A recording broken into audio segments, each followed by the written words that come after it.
S. First of all joint ப்ராடக்ட்னா என்ன, by ப்ராடக்ட்னா என்னன்னா நீங்க சொல்றது அதே தான். Joint products are two or என்னங்க more products separated in a process, each of which has significant, இந்த வார்த்தை ரொம்ப முக்கியங்க, significant value compared to each other. அப்ப two or more products produced by the same process and separated in processing, each has sufficiently high sellable value to merit recognition as a main product. இதுதான் CMA சொல்றாங்க. இப்ப மனப்பாடம் பண்ணுங்கோ என்னங்க, exam இந்த வார்த்தை எழுதுங்க மார்க் கிடைக்கும். இப்ப ஜாயிண்ட் ப்ராடக்ட்டுக்கு நம்ம என்ன சொல்றோம்னா பெட்ரோல் தான் என்னங்க. அப்ப என்ன செய்றீங்க நீங்க, குரூட் ஆயில் வாங்குறீங்க என்னங்க, குரூட் ஆயில் அதுல இருந்து என்ன வருது நமக்கு, பெட்ரோல், டீசல், கேசோலின் அப்படின்னு சொல்றாங்க. அப்ப இதெல்லாம் ப்ராசஸ்ல கிடைக்குது இல்லையா, சில சில ப்ராசஸ் பண்ணும்போது. அப்ப இதுக்கெல்லாம் பாருங்க எல்லாத்துக்கும் கிட்டத்தட்ட வேல்யூ என்னவா தான் இருக்கும். ஆமா, வேல்யூ கிட்டத்தட்ட சேமா தான் இருக்கும். இருந்தாலும் இது வந்து ஒரு ஹை குவாலிட்டி ப்ராடக்டா இருக்கும். அப்ப அவன் அதுதான் சொல்ல வரான், சேலபிள் வேல்யூ, மெரிட் ரெகக்னேஷன், அது வந்து ஏற்றுக்கொள்ளக்கூடியது மெரிட் ரெகக்னேஷனா இருக்குன்னு சொல்றாங்க. அதுக்கு தான் உதாரணம் வந்து நம்ம சொல்றோம், காமன் இன்புட் கொடுக்குறோம், அதுல இருந்து வெளியே வரக்கூடிய பொருள் வந்து என்னவா இருக்கலாம், நமக்கு ஒரு பாயிண்ட்ல இருந்து டிஃப்ரெண்ட் ஸ்பிளிட் ஆயிட்டு என்ன ஆகும், ஒரே பொருள் தான் ஆனா ஸ்பிளிட் ஆஃப் பாயிண்ட்ல வந்து வெவ்வேறு பொருளா மாறும். அதுக்கு தான் உதாரணம் சொல்றாங்க, split off point consideration joint cost என்ன சொல்றாங்க, கேஸ். அப்ப பாருங்க, இந்த refining process crude oil is processed up to certain point known as split off point.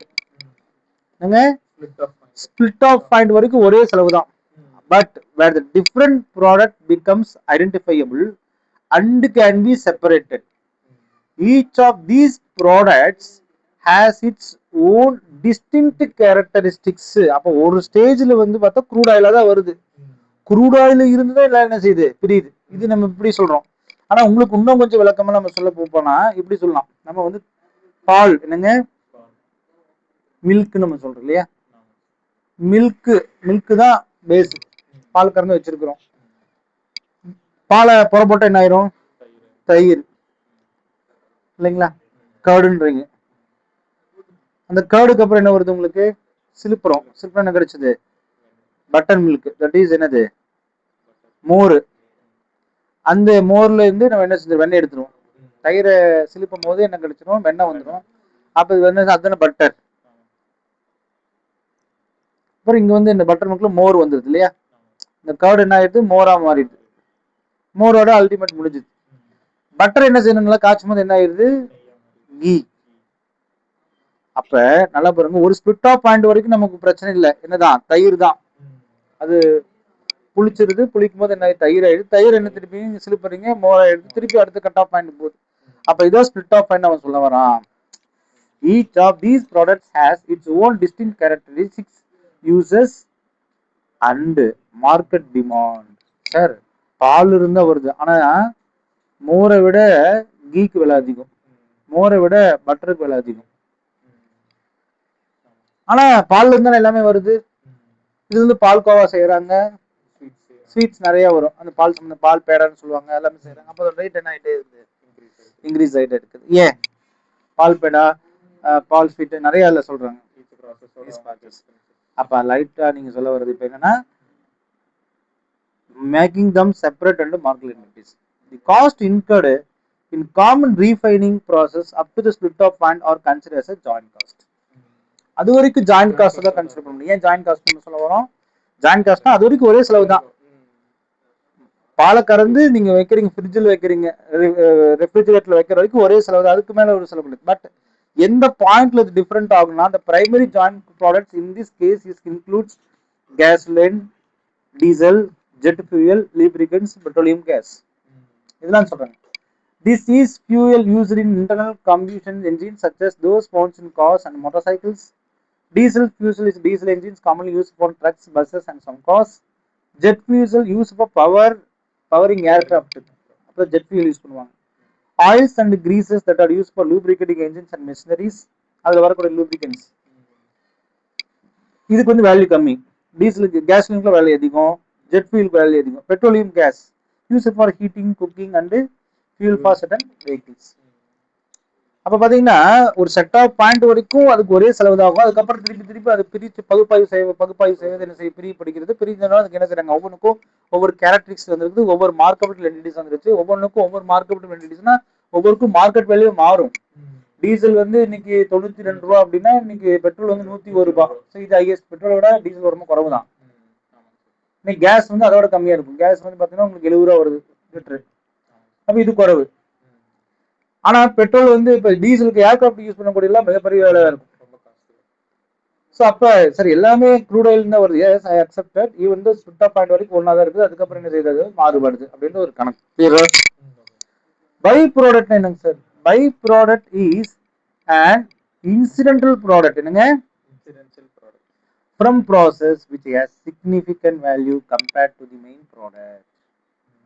It may be said to be a supplementary or secondary product whose value is small relative to that of principal product. By a byproduct is incidental product from process which has insignificant value compared to main product. அப்ப என்ன சொன்னா, நான் என்ன சொன்னேன், by product வந்து எல்லாத்துக்கும் கிட்டத்தட்ட same வேல்யூவா தான் இருக்குன்னு நான் சொன்னேன். புரியுதுங்களா இல்லையா? ஸ்பிளிட் ஆஃப் பாயிண்ட் வரைக்கும் ஒரு செலவு ஒன்று தான். Beyond split point product become distinct ஆயிருது. But each product have a near about the same value. If it is by product is an incidental product from process. Main product is not that. அதுக்கு அடிஷனலா வரக்கூடியது. அதனால பேர் என்ன சொல்றாங்க, insignificant அவங்க வார்த்தை யூஸ் பண்றாங்க. என்னங்க? What is called value compared to main products. It may be said to be a supplementary or secondary. இதுக்கு அடிஷனலா வருது. எதுக்கு அடிஷனலா வருது? இந்த வேல்யூ ஒரிஜினல் ப்ராடக்ட்டுக்கு அடிஷனலா வருது. By product is outcome of small value produced incidentally while manufacturing the main product. Byproduct is a product which is similarly produced at the same time from the same common process as a main product or joint product. Sir, byproduct கிட்டத்தட்ட same time தாங்க sir, same process தாங்க sir. But relatively the value is very low. Value is very low. Sir என்ன அப்ப அது joint product தான் நான் என்ன சொன்னேன், வேல்யூ அதிகம்னு சொன்னேன். பட் இதுக்கு என்னவா தான் இருக்கும், வேல்யூ ரொம்ப கம்மி. அப்ப என்ன சொல்றாங்கன்னா, இது என்ன சொல்றாங்கன்னா main product. In timber industry for example by product include sawdust, small cuts and bark. Timber இந்த மர அறுவை மிருகெல்லாம் பாத்தீங்கன்னு வச்சுக்கோங்க, மரத்தை வெட்டிடுவாங்க. அது மெயின் மரத்தை கதவு செய்யறதுக்கு நிலவு செய்ய கொண்டு போயிடுவாங்க. சில டஸ்ட்டுலாம் இருக்கும். அந்த டஸ்ட் வந்து வேற ஏதாச்சும் என்ன செய்வாங்க, சீல் பண்ணுவாங்க. அந்த கதவுல வந்து அடைக்கிறதுக்குலாம் அந்த தூள் பண்ணி உள்ள வச்சு அடைப்பாங்க, நிறைய பார்த்துருப்பீங்க.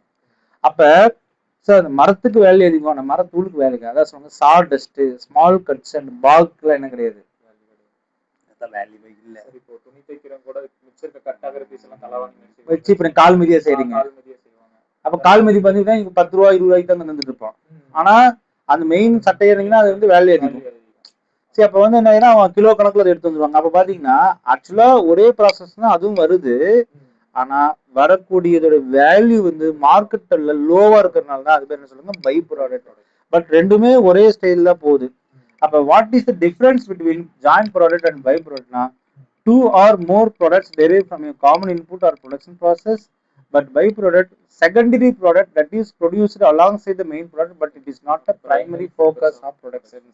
Actually இதுல primary production பண்ண முடியாது, ஏன்னா இது வந்து waste தான். Produced at the same time with the same production process, but produced concurrently but may not share the exact same production process. Wastages தான் சொல்லுவாங்க கிட்டத்தட்ட, அல்லது வேஸ்ட்னு சொல்லக்கூடாது, சில நேரத்தில் அது கூட வரலாம். Each product has its own independent identity and can be sold separately. The primary product is the main focus and the byproduct is typically lesser importance. Products are separable and can be identified and quantified independently. Main product is the primary focus and the byproduct may not be easily separable and or marketable. The value of one product is independent of quantities of other products. The value of byproduct may be dependent on the main product's productions. Examples: products from oil refining, gasoline, diesel, jet fuel சொல்றாங்க. Sawdust from lumber milling, timber milling சொல்றாங்க, which is a byproduct when producing a lumber. இவ்வளவுதான் இந்த meaning. ஓகேங்களா? இதை வச்சு நம்ம அக்கௌண்ட்ஸ்ல நம்ம போறோம். சரி, க்ளோஸ் பண்ணிடுறேன்.